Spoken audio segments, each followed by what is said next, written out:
Hi everyone, in this video we're going to talk about Chapter 7 in your textbook, strengthening teams and conducting meetings. So we're going to distinguish between groups and teams, then talk about meeting environment, topics, and participants, group and team roles and norms, problem solving and innovation, and then finish up talking about conflict in team meetings and how to handle it effectively. So first, we'll talk about groups versus teams. Often these terms are used interchangeably, but it is important to know the difference, especially in business and professional contexts. And those differences reside in the nature of their relationships and/or interactions with each other. So a group is defined as 3 or more individuals who are working toward a common goal or shared a common purpose. And this could be as simple as a group of friends going to a movie or out to dinner together. A team, however, is a group in which members share leadership responsibility for creating a team identity, achieving mutually defined goals, and fostering innovative thinking. So there are 4 key differences that are highlighted by this definition. The first is shared leadership responsibilities.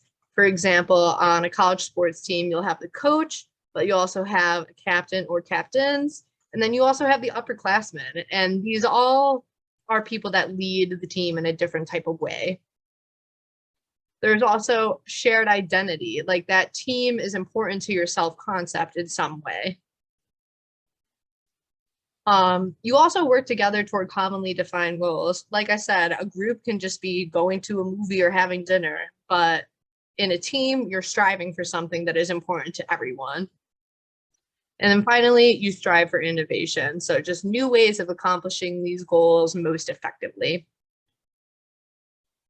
So now we'll talk about meeting environments, topics, and participants. The environment refers to both the time the meeting is held and its location. Location is important in creating a positive meeting environment. In fact, you should also consider the convenience, aesthetics, and comfort of the location when planning your meetings. It's also important to consider time, like nobody wants to be in an 8 a.m. meeting on a Monday or a Friday afternoon when they want to get going and enjoy their weekend. And sometimes right after lunch is bad too, because people are just like settling into digesting their food. And we all know the food coma is a real thing. Also consider time as it's related to the subject matter of the meeting. So you don't want to introduce a major change in your organization during a bit busy period of time, but maybe at the beginning of the year or even like the beginning of the fiscal year would be a great time to do that. So an agenda is a guide or overview of the topics that will be covered in the meeting. And this can be a very useful tool for informing team members about meeting topics. If it's used properly, an agenda can serve as a communication channel for facilitating these meetings so that everyone is aware of what is going on and the transitions between main topics.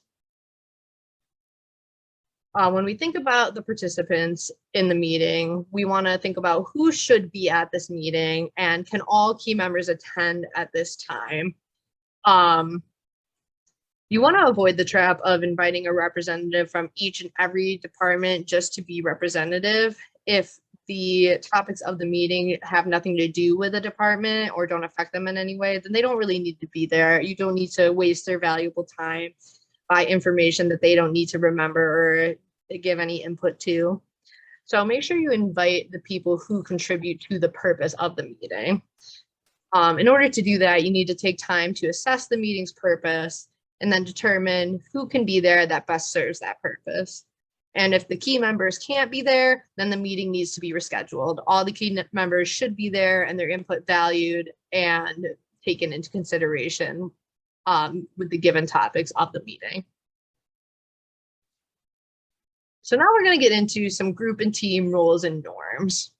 So there can be task roles, which help the team achieve the goals. And these can be in the form of an initiator, information giver, information seeker, opinion giver, opinion seeker, coordinating, procedural developer, and a summarizer and evaluator. Relationship roles are also important to groups and teams because they help the group or team to maintain positive relationships. And those can be in the form of a supporter, harmonizer, or gatekeeper.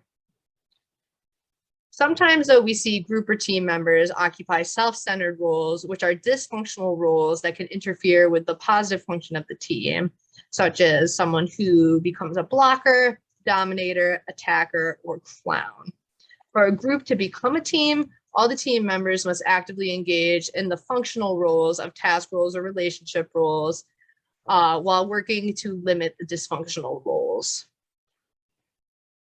Also important to consider are group norms, which are unwritten rules or behaviors.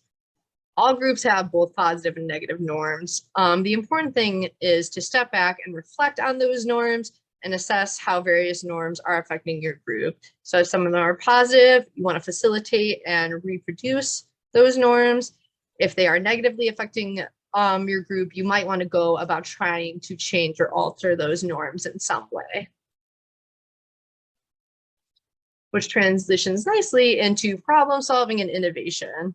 So first, we need to define decision making, which is the act of choosing among a set of alternatives under conditions that necessitate choice. So decision making is involved in problem solving, but it is more than just making a choice. It is also coming up with quality alternatives from which to select and then work to implement them, the choice that you end up going with that your team selects. One way that we can go about problem solving is engaging in John Dewey's 5-step reflective thinking process. First, we want to describe and analyze the problem. We can't come up with a solution if we don't know exactly what the problem is. So then we want to generate all possible solutions. We don't want to just come up with one and run with it. We want to come up with a series of options that we can choose between. We also want to evaluate all the solutions. So we need to first determine the criteria for the solution. How can the problem most effectively be solved? What does that look like? And it's also good to have a devil's advocate that brings up a lot of the potential flaws in any given solution so that we consider the outcomes of all our possible solutions very, very carefully. Next, we want to decide on the solution, which we can do in a number of ways. We can have a decision made by a leader. We can vote. We can compromise, which is kind of a lose-lose situation, but everybody tries to meet halfway.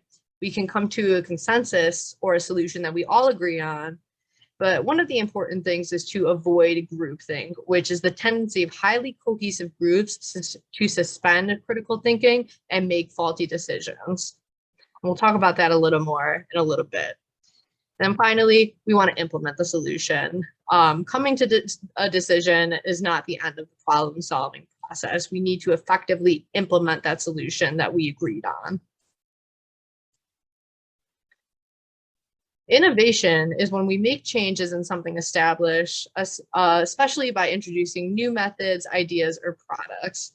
And one way that we can go about doing this is by employing von Ochs, explorer, artist, judge, and warrior. And these are different roles or positions that we can take as we try to be innovators. So the explorer seeks out new information in uncharted lands. An artist puts ideas together in new ways. A judge evaluates the possible solutions and then selects one for implementation. And then a warrior develops and carries out the plan. We can all occupy these roles, or we can play to people's different strengths, and different people can occupy these roles, but all of them are important to the innovation process. Now we're going to talk about conflict in team meetings. But first, I want to establish that there is a need for conflict. Lack of conflict in a group is a sign that your group has issues. Probably won't be that innovative and will never reach a team status. The whole purpose for having these meetings is to get different people together to share diverse, various ideas and develop innovative solutions to problems. So in order for innovation to occur, conflict must occur first. Recall groupthink that we just mentioned earlier. A really famous example is the Challenger explosion, if you all are familiar. Some of the causes of groupthink involve having highly cohesive groups with strong, charismatic, directive leaders. And people tend to self-censorship in these groups because they don't want to rock the boat. And sometimes we come to a faulty decision because of that. In order to avoid this, we should introduce conflicts systematically. So norms should be developed for seeking additional information, testing assumptions, and incorporating the role of a devil's advocate, like we mentioned earlier. Also, another strategy to do that is having a larger group divide into subgroups when they're brainstorming and coming up with their initial ideas for solutions, and or having the leader withhold his or her thoughts before they hear everyone else's at the meeting. So these are some strategies that we can use to reduce groupthink. Meeting, I think, has the same outcome as groupthink, but it does have some different causes. Meeting think is the suspension of critical thinking due to more common variables such as false empowerment, message or overload, or just poorly run meetings. To develop listening and participating in meetings as a norm, incorporate the round robin technique so that everyone gets to have their opinion heard. After you've raised an issue in a meeting and invited cooperation, make sure you just go around and have everybody share their perceptions on the issue. Effective teams should follow 5 stages of team development. The first is forming, in which the group members tend to be polite and impersonal as they test the waters, followed by storming, in which members engage in infighting and often clash with the leader. And this is the stage where conflict occurs. And then we have norming, in which the group develops procedures for organizing, giving feedback, and confronting issues so that we have that more positive kind of conflict that is essential to innovation. Next, we have performing, in which the members carry out the duties of the group. So implement the solution or innovation that they came to some sort of consensus with. And then finally, adjourning, which is the group completes its work, resolves issues, and comes to a close. This is not necessarily a linear process, and group members often don't fit neatly into these categories and move from stage to stage. It's normal for groups to kind of revisit stages and circle through the process repeatedly, but they often do hit all 5 of these at some point. Now we'll talk about handling conflict, and there are a few ways that we can do this, and some are better than others. First, we have flight, which is when you choose not to engage or deal with a conflict, which is not always the most effective, especially if you're a leader. You want to be involved in some way and get everyone to the best solution. We also have fight, when both parties face off as opponents and one party will walk away as the winner and the other one will come out as a loser. And this can be effective. It's definitely a time saver, but it doesn't necessarily yield the most innovative solutions. So finally, we have unite, which is when the team members are joint problem solvers rather than adversaries and are united against the problem by raising an issue and inviting cooperation, and effectively and productively going through all of those stages of team development. So that is all. In this video, we talked about the distinction between groups versus teams, and then we talked about important considerations for meeting environment, topics, and participants. We talked about some of the group or team roles and norms that become established. We talked about problem solving and innovation, and then finally, we wrapped up with conflict in team meetings, and that conflict can be both productive, important, and needed, and also what are some different ways and what are the best ways that we can handle the conflict so that it is most productive and serves us in our goals toward innovation. So that is all, and I will see you next week for our final video lecture.